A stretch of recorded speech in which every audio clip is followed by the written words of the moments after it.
Hey guys, Orvis25 here, and welcome back to another video. Today I'm going to be showing you guys how to install one of these Honda front disc brake kit from SuperATV.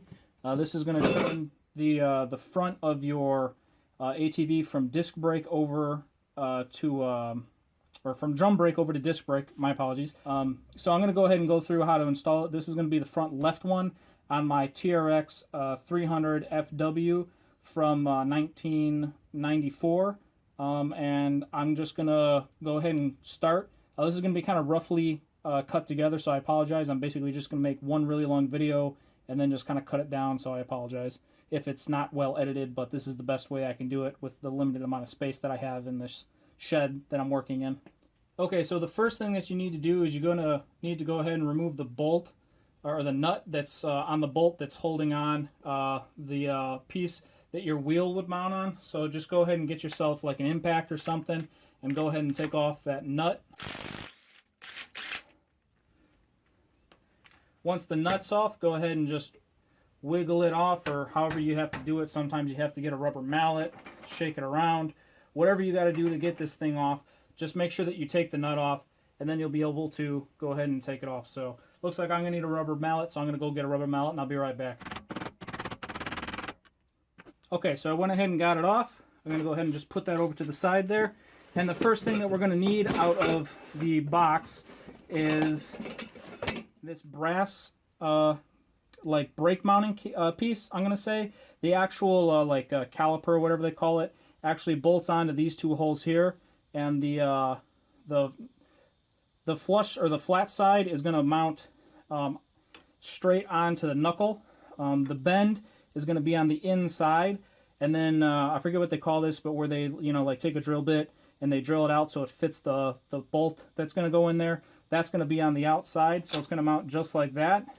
Then you're going to go ahead and grab your parts bag that comes out of the box, and inside this parts bag you're going to grab these little bolts right here.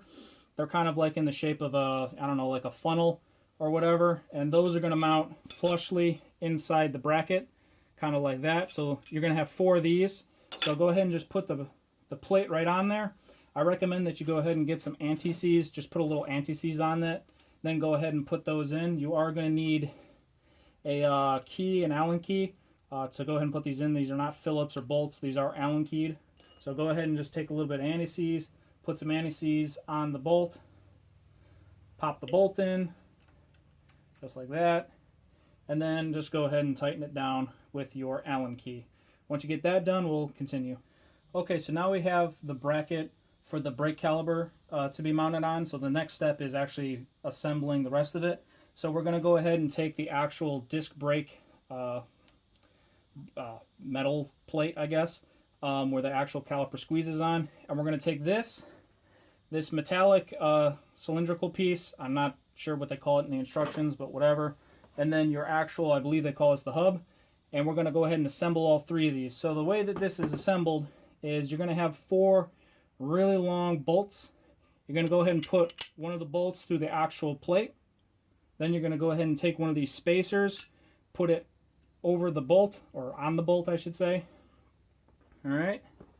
Then you're going to go ahead and take your hub. Then the hub goes on. And then the last thing that goes is we take this and then we screw that all the way down. So the way that I recommend that you do this is go ahead and just kind of put one together, screw it in, and then go ahead and do the other 3, because otherwise you're going to have kind of a hard time. Again, when you're assembling this, I do recommend that you do go ahead and put a little bit of anti-seize on these, just because you never know when you're going to have to take them apart. Could be years from now, could be next week, whatever. A little anti-seize never hurt anything. So go ahead and put a little bit of anti-seize on it, put it through, put your spacer on it, go ahead and take your hub, put the hub through it. Then you're going to go ahead and take this piece, and then I'm going to have to kind of put it down here, but just put it down, hand tighten it down a little bit, just like so. Then if you have a impact, like I do, go ahead and tighten it down a little bit. Not all the way, but at least now you have an idea. So Once you have it completely assembled with all 4 of the other ones, it'll look something like this.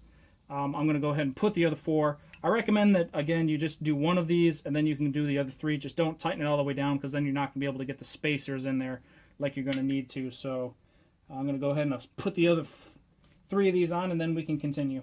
Okay, so we now have this whole brake assembly assembled. Like I said, bolt, the actual brake disc itself, spacer, the hub, whatever this thing is called, and then you should have the bolt coming out the back. Go ahead and reinsert it into your knuckle. Go ahead and just tap it in, however you're going to get that in. Go ahead and put your nut on, and then go ahead and tighten it back down so that it's actually installed. Alright, so now it's installed. The next thing that we're going to do is we're going to go ahead and install the actual brake caliper itself.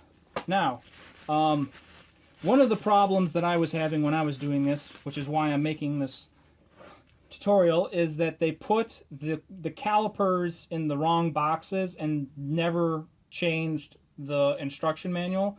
That or it was a mistake at the factory, I don't know, but my left caliper was in my right box, so I went ahead and assembled the entire right side, and I was like, my bleeding valve was on the bottom, and you don't want that. You want your bleeding valve on the top. So if you're ever assembling this and you're following the actual instructions, see how this box has L for left, make sure that you put the correct caliper on the right side, not right as in that side, but right as in like the correct side, because your bleeder valve needs to be on the top once it's mounted. So if you assemble it and your bleeder valve is on the top, you did it correctly.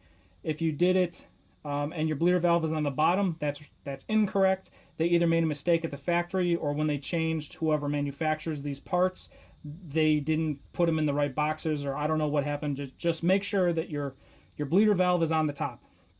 So to install this onto this is actually really easy. Let me turn this sideways here a little bit. Hopefully you guys can see that. Basically all you do is you're going to stretch the pads so that you can actually push this onto it. And then there's 2 more bolts that are left, and they're just this, and it has a crush washer or a split washer on it. All you're going to do, put a little, anti-seize on this. You're going to thread it through this side into this plate that we put on earlier.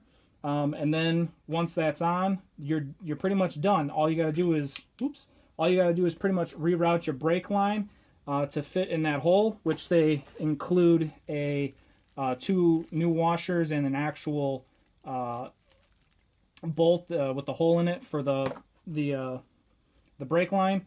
And that's pretty much all you got to do. Once you actually mount this and realign the brake line, you're pretty much done. All you got to do after that is just bleed your brakes so that they work. But you got to do that anytime you pretty much open up your brake system. So like I said, go ahead, just kind of separate the brake pads a little bit so that you can get it on the actual brake disc. Move it to the top.